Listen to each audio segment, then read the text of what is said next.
থেকে সমতল সকল অংশের মানুষ কেউ কিন্তু নিজের হাতে আইন তুলে নেননি। সবাই আইনকে পালন করেছেন।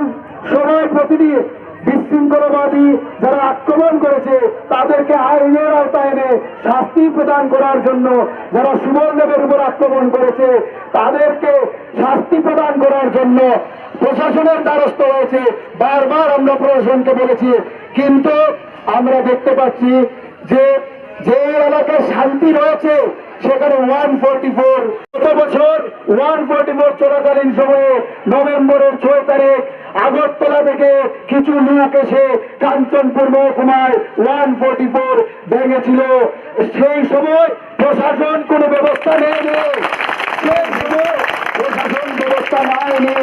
অথচ এই জয়েন্ট মুভমেন্ট কমিটির আন্দোলন আজকে গণ আন্দোলনের রূপ নিয়েছে।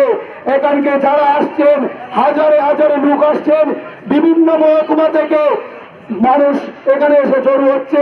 They are called indefinite time for shutdown. So, government. See, the brew problem is not a new problem. No government, previous government did not have courage to do anything. They did not take any stand. 23 বছর নিজের ভারতীয় নাগরিকরা ভারতবর্ষে refugee হয়ে থাকবে, ঠিক না? সেটা কিন্তু বিজেপি বিশ্বাস করবে।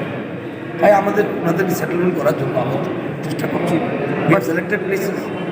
Now there may be some, what to say, demands or some objection that we look into. তো এভাবে তো ট্রাভেল ক্রিয়েট করতে কিছু হবে না। 3 বছর ধরে প্রবলেম এটা সলভ করার চেষ্টা হচ্ছে সরকার, সদ ইচ্ছা আছে সরকারের।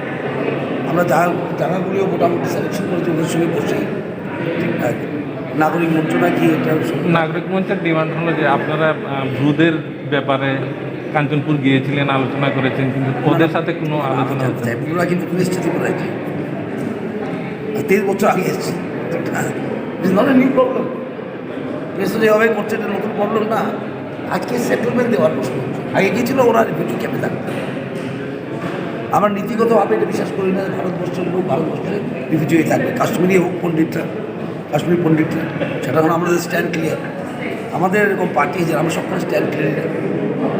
এখানে একরকম স্ট্যান্ড, আর এখানে একরকম স্ট্যান্ড, সব পাঞ্জাবে এক স্ট্যান্ড, ঠিক না? আবার কি বলে পশ্চিমবঙ্গে সিপিএম কংগ্রেস মিলে লড়াই করবে, বিহারে করবে সিপিএম কংগ্রেস মিলে, এভাবে স্ট্যান্ড বিজেপি নেয় না। বিজেপির ওয়ান সিঙ্গল স্ট্যান্ড, ভারতীয় নাগরিক ভারতবর্ষের মাটিতে করতে হতে পারে। সুতরাং আমরা স্ট্যান্ড নিয়েছি, সেটা ন্যাশনালিস্টিক স্ট্যান্ড, রাষ্ট্রপতি স্ট্যান্ড নিয়েছে। এটাকে বিরোধী করা আমার মনে হয় উচিত না। আর সরকার সবার সঙ্গে আলোচনা করে সেটেলমেন্ট করে।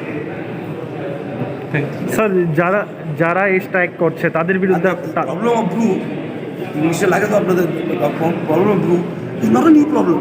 ইট is not a problem created by BJP আগে একটি সরকার। It is a problem created by the previous government.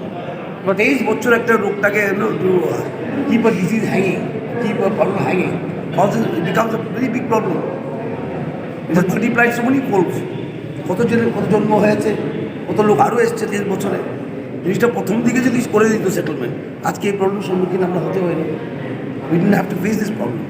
This problem is created and sustained by whom and for what reason? সেটা দেখা দরকার প্রথম।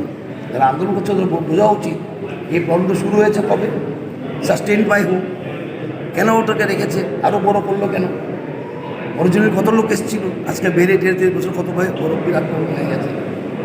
তারপরেও আমাদের বিজেপি সরকার, বিজেপি পার্টি আমরা বিশ্বাস করি যে ভারতবর্ষের মাটিতে ভারতবর্ষের নাগরিক রিফিউজি হতে পারে।